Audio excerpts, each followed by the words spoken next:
तो चलिए समझते हैं checks and balance system of Indian constitution. ठीक है,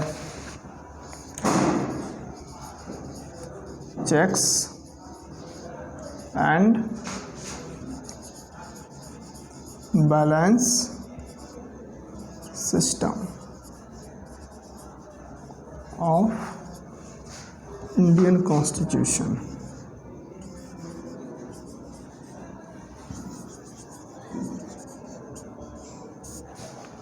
यानी जो इंडियन कॉन्स्टिट्यूशन में चेक्स एंड बैलेंस का जो प्रावधान किया गया है, यानी एग्जीक्यूटिव, जुडिशरी और लेजिस्लेचर के बीच में ये कैसे काम करता है, इसको हम लोग समझते हैं। देखिए, ये ऊपर हो गया जुडिशरी, ठीक है, जुडिशरी, और ये हो गया इधर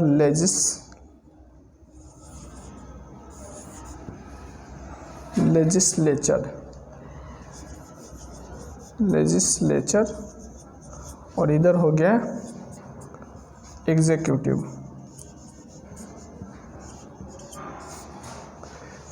अगर कोई भी प्रॉब्लम क्रिएट लेजिस्लेचर करता है तो एग्जीक्यूटिव संभालेगा, और जब एग्जीक्यूटिव नहीं संभाल पाएगा तो अल्टीमेट वो जुडिशरी संभालेगा।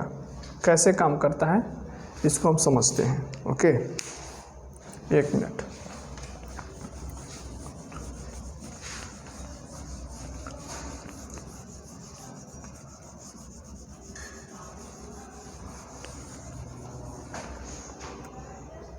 यानी अल्टीमेटली हम लोग को समझना है जुडिशरी, एग्जीक्यूटिव और लेजिस्लेचर। तो देखिए, एग्जाम्पल के लिए, अगर लेजिस्लेचर यानी जो हमारे एमपी और एमएलएज हैं, जो अगर लेजिस्लेचर है वो कोई ऐसा कानून पास कर दे, है ना, कोई ऐसा लॉ, ऐसा कोई लॉज ले आए जिसका कोई सिग्निफिकेंस इस देश में नहीं है, और इस कानून के आने की वजह से देश में और ट्रबल हो सकता है और प्रॉब्लम क्रिएट हो सकता है, तो इसके लिए क्या किया जाएगा, या तो लेजिस्लेचर उसको लागू नहीं कर, लेजिस्लेचर क्योंकि अब कानून लाया है, अल्टीमेट कानून बनाने यानी लॉ बनाने का काम लेजिस्लेचर ही करता है। तो अगर ये कोई रैंडम लॉ है ना, अगर रैंडम लॉ है और उस लॉ को लेजिस्लेचर पास कर देता है और उसको लॉज एक्ट उसको बना देता है, यानी कानून बना देता है, कोई भी ऐसा अधिनियम ले आता है और उसको पास करके पार्लियामेंट में लॉज बना देता है। तो अब पहले तो लेजिस्लेचर लाया, दूसरा, अगर वो कानून देश के हित में नहीं है, अगर वो इंडिया के हित में नहीं है और इंडियन पीपल के हित में नहीं है, जो यानी इंडियन जो कॉमन लोग हैं उसके सेंटिमेंट को ध्यान में रखकर वो कानून नहीं लाया गया है, तो क्या करेगा, अगर लेजिस्लेचर लाया है तो एग्जीक्यूटिव के ऊपर वो जो एग्जीक्यूटिव है, नॉमिनल एग्जीक्यूटिव और जो रियल एग्जीक्यूटिव है, जैसे एमपी बोल रहे हैं हम, जो हमारे मिनिस्टर्स होते हैं वो, और जो हमारे अधिकारी होते हैं, ऑफिसर्स होते हैं, है ना, तो जो हमारे ऑफिसर्स होते हैं वो या मिनिस्टर्स, वो एग्जीक्यूटिव का पार्ट है। तो अगर कोई ऐसा लॉ लेजिस्लेचर बनाया है जिसका देश में कोई सिग्निफिकेंस नहीं है और उस कानून से देश में प्रॉब्लम क्रिएट हो सकता है, तो अगर एग्जीक्यूटिव चाहे तो उस लॉ को, पास तो हो गया है लेकिन उसको इम्प्लीमेंट नहीं करेगा, है ना, इम्प्लीमेंट नहीं करेगा, यानी उसको लागू नहीं करेगा। तो कोई मान लीजिए कि कोई रैंडम लॉ, जैसे एग्जांपल के लिए ले लेते हैं जो अभी किसान से रिलेटेड जो बिल आया था, फार्म्स एक्ट जो आया था, तो मोदी जी ने बिना फार्मर से कंसेंट लिए हुए कानून बना दिया था और उसके वजह से देश में प्रॉब्लम क्रिएट हो रहा था। तो अल्टीमेट फार्मर प्रोटेस्ट किया और मोदी जी को वो कानून वापस लेना पड़ा। तो हुआ क्या कि कानून तो बन गया था, लेकिन जब एग्जीक्यूटिव को रिस्पॉन्सिबिलिटी अदा करने की बारी आई तब उसमें इम्प्लीमेंटेशन में प्रॉब्लम होने लगा। जब मल्टीपल प्रॉब्लम उभर कर आने लगता है तो कानून ना ही इम्प्लीमेंट करे तो ही अच्छा हो, ठीक है। और अगर एग्जीक्यूटिव उसको इम्प्लीमेंट कर देता है अपने फ़ायदा के लिए या अपने जो भी इंटरेस्ट है उसका, उसके वजह से अगर वो इम्प्लीमेंट कर देता है वैसा कानून जिसका कोई सिग्निफिकेंस नहीं है इस देश में, तो अब अल्टीमेट पावर अब जुडिशरी के हाथ में बच गया।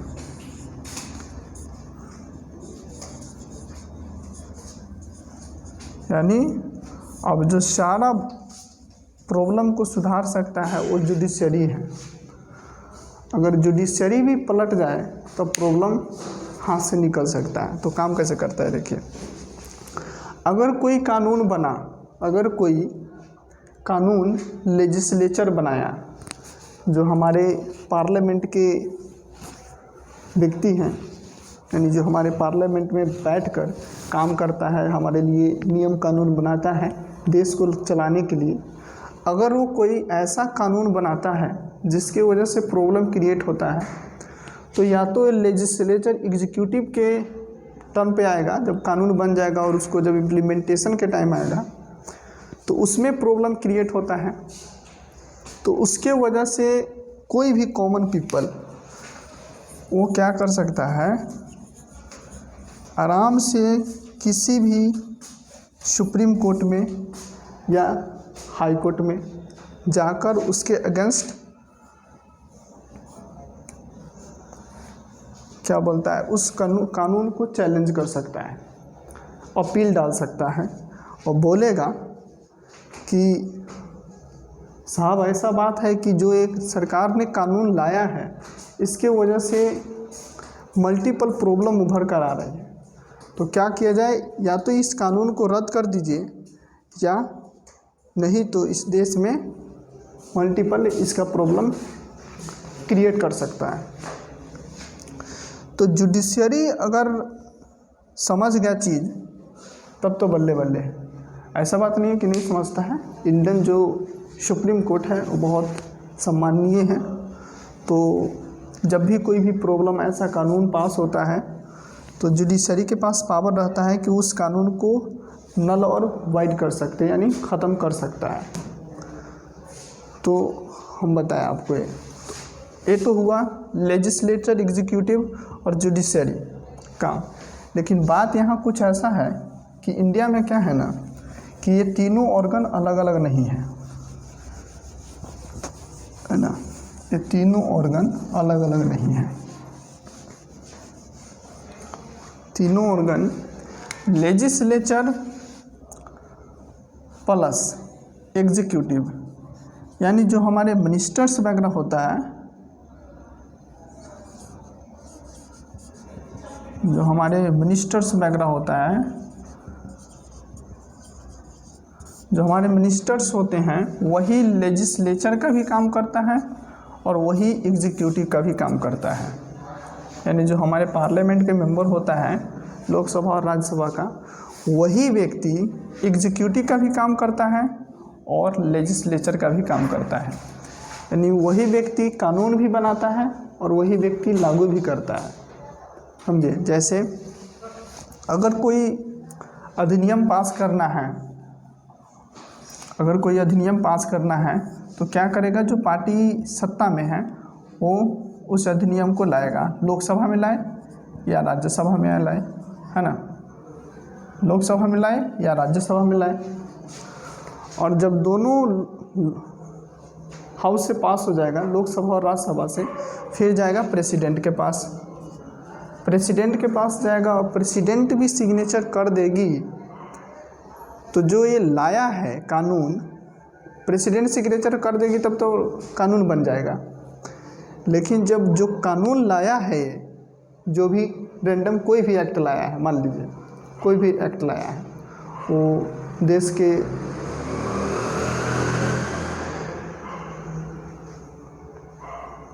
यानी कोई भी एक्ट लाया है लोकसभा या राज्यसभा में, जो हमारे लेजिस्लेचर साहब, अगर वो पास हो जाता है, प्रेसिडेंट साहब उस पर हस्ताक्षर कर देते हैं, यानी सिग्नेचर करके उसे कानून बना देते हैं,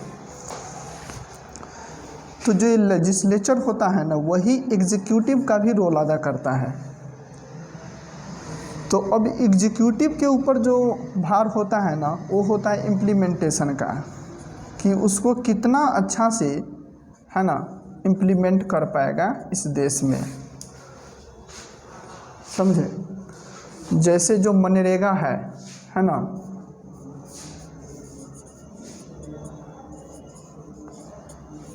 Mahatma Gandhi national rural development कुछ करके ऐसा ही है।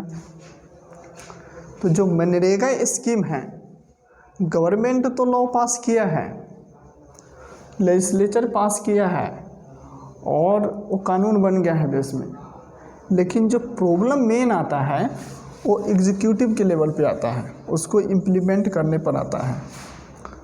और जो इम्प्लीमेंट करता है वही हमारे मिनिस्टर्स ही होते हैं, मिनिस्टर्स होते हैं, ऑफिसर्स होते हैं।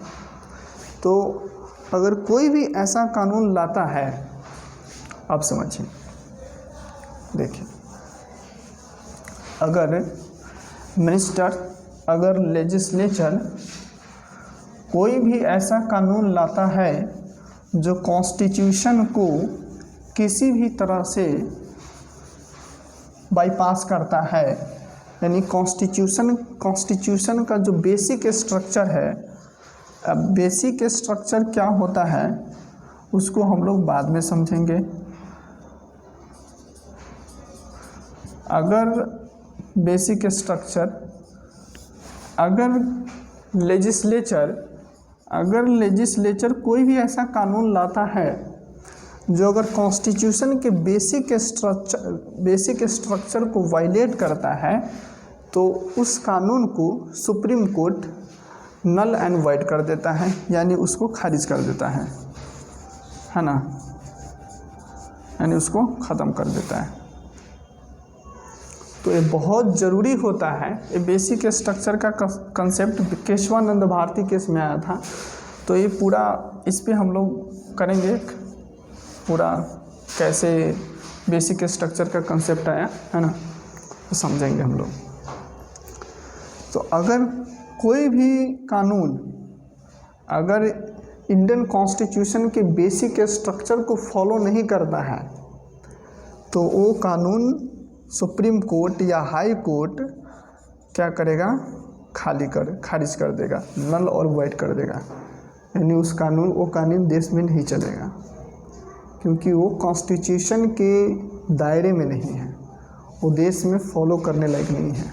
अब मान लीजिए कि कोई भी कानून लेजिस्लेचर लाता है जो हमारा बेसिक ह्यूमन राइट्स छीनने का प्रयास करता है, जैसे बोलने का अधिकार है ना, अगर बोलने का अधिकार, लिखने का अधिकार या कहीं भी घूमने का अधिकार, ये सब सारे जो राइट्स हैं ये हमारा कॉन्स्टिट्यूशन देता है हम लोगों को।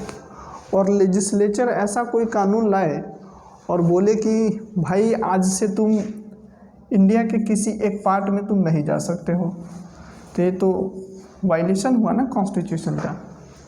तो इस कानून को, इस बात को मद्देनज़र रखते हुए जो ये कानून लाया है गवर्नमेंट, उसको सुप्रीम कोर्ट या अगर चैलेंज किया जाता है तो वो खारिज हो सकता है और वो कानून लागू नहीं होगा। तो जो चेक्स एंड बैलेंस का जो सिस्टम है, ये जो 3 पिलर है त्रिभुज का, इधर जुडिशियरी है और इधर एग्जीक्यूटिव है और इधर लेजिस्लेचर है। अगर लेजिस्लेचर कोई भी ऐसा कानून लाता है जो देश हित में नहीं है, तो एग्जीक्यूटिव अगर चाहे तो नहीं लागू कर सकता है, इम्प्लीमेंट नहीं कर सकता है। और अगर इम्प्लीमेंट ज़बरदस्ती भी कर रहा है और इसको चैलेंज कर दिया गया किसी भी सुप्रीम कोर्ट या हाई कोर्ट में, और वो कॉन्स्टिट्यूशन के दायरे में नहीं हुआ, तो वो कानून नल और वाइड हो जाएगा, खारिज कर दिया जाएगा सुप्रीम कोर्ट के द्वारा। समझे? तो चेक्स एंड बैलेंस का सिस्टम यही है। तो अब हम आपको बताएं कि जो हमारे लेजिस्लेचर है और जो एग्जीक्यूटिव है, दोनों एक ही व्यक्ति लेजिस्लेचर और एग्जीक्यूटिव का रोल करता है। जो हमारे पार्लियामेंट में जो इलेक्ट होकर एमपीज़ लोग जाते हैं लोकसभा का, वही लोग एग्जीक्यूटिव होता है, और वही लोग जब कानून बनाता है तो लेजिस्लेचर होता है, और जब वही लोग किसी भी मिनिस्ट्री को संभालता है और काम करवाता है, अच्छे से इम्प्लीमेंट करवाता है उस कानून को, तो एग्जीक्यूटिव का रोल निभाता है। आई होप आप लोगों को हम जो समझाएं चेक्स एंड बैलेंस का कंसेप्ट समझ में आया होगा।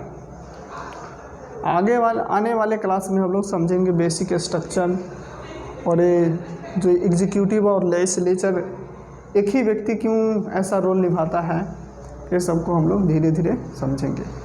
तब तक के लिए इतना ही। बहुत बहुत धन्यवाद।